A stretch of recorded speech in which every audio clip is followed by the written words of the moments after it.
नमस्कार, मैं हूं ऋषि। मैंने बीबीसी पर एक खबर पढ़ी जिसे जाने माने संवाददाता रेहान फजल ने लिखा था। उसे पढ़कर मैं इतना प्रभावित हुआ कि मैंने सोचा कि आपको भी बता दूं।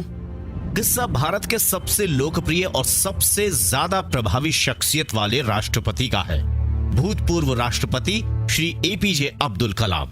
जब आप किस्से को सुनेंगे तो आपको यकीन हो जाएगा कि कोई मामूली शख्सियत नहीं थे एपीजे अब्दुल कलाम। साल 2005 था। एपीजे अब्दुल कलाम भारत के राष्ट्रपति थे।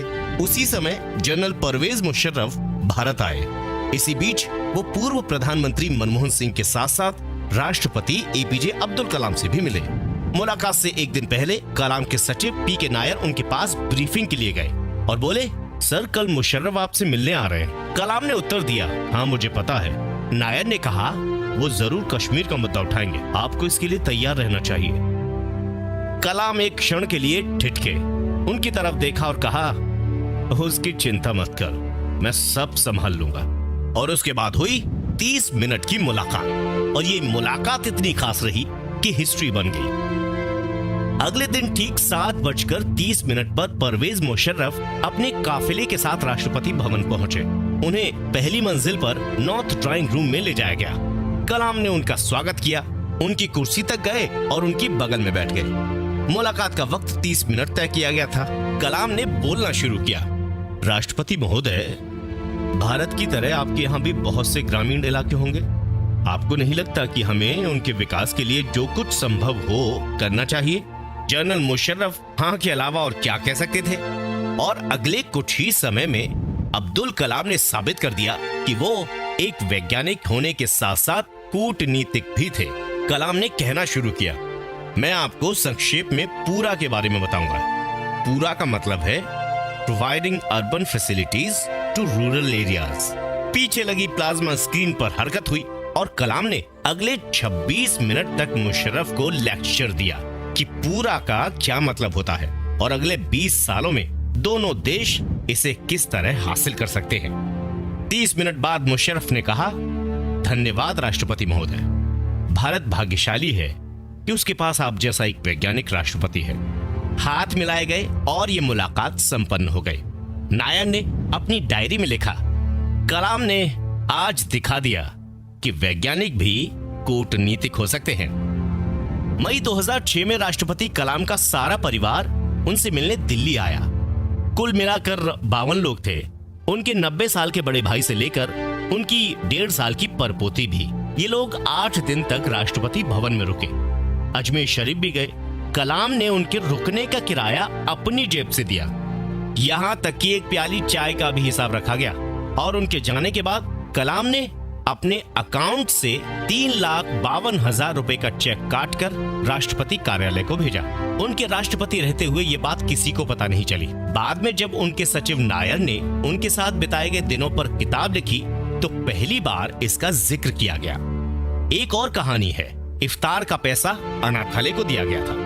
नवंबर 2002 में रमजान के महीने में कलाम ने अपने सचिव को बुलाकर पूछा, ये बताइए कि हम इफ्तार भोज का आयोजन क्यों करें? वैसे भी यहाँ आमंत्रित लोग खाते पीते लोग हैं, आप इफ्तार पर कितना खर्च करते हैं? राष्ट्रपति भवन के आतिथ्य विभाग के प्रमुख को फोन लगाया गया। उन्होंने बताया कि इफ्तार भोज पर मोटे मोटे 2.5 लाख रुपए खर्च हो जाते हैं। कलाम ने कहा, हम ये पैसा अनाथालयों को क्यों नहीं दे सकते?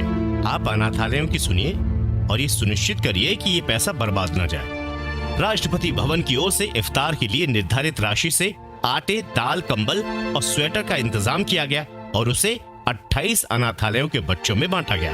कलाम ने नायर से कहा, ये सामान तो आपने सरकार के पैसे से खरीदवाया है, इसमें मेरा क्या योगदान रहा? मैं आपको 1 लाख रुपए का चेक दे रहा हूँ, इसका भी उसी तरह इस्तेमाल करिए जैसे आपने इफ्तार के पैसे का किया है। लेकिन किसी को ये बात पता नहीं चलनी चाहिए। एक और किस्सा फजल ने लिखा है। 15 अगस्त 2003 को कलाम ने स्वतंत्रता दिवस के मौके पर शाम को राष्ट्रपति भवन के लॉन में हमेशा की तरह एक चाय पार्टी का आयोजन किया। सुबह 8 बजे से जो बारिश शुरू हुई तो रुकने का नाम ही नहीं लिया। राष्ट्रपति भवन के अधिकारी परेशान हो गए कि इतने सारे लोगों को भवन के अंदर चाय नहीं पिलाई जा सकती।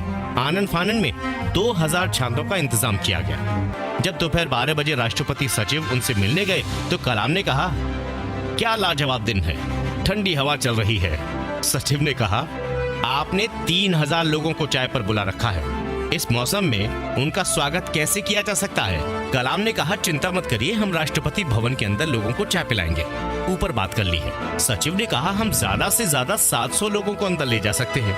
मैंने 2000 छात्रों का इंतजाम करवा दिया है, लेकिन ये भी शायद कम पड़ेंगे। कलाम ने उनकी तरफ देखा और बोले, हम कर भी क्या सकते हैं? अगर बारिश जारी रही तो ज्यादा से ज्यादा क्या होगा, हम भीगेंगे ही ना।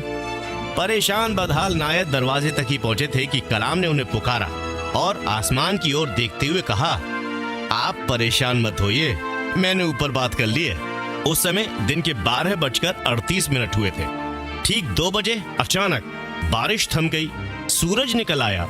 ठीक 5:30 बजे कलाम परंपरागत रूप से लॉन में आए, अपने मेहमानों से मिले, उनके साथ चाय पी और सबके साथ तस्वीरें खिंचवाई।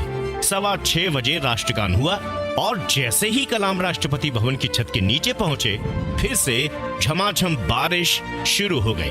अंग्रेजी पत्रिका वीक के अगले अंक में एक लेख छपा, कुदरत भी कलाम पर मेहरबान। तो ये थे कुछ किस्से कलाम के। आपको ये वीडियो कैसा लगा जरूर बताएं कमेंट सेक्शन में। नमस्कार।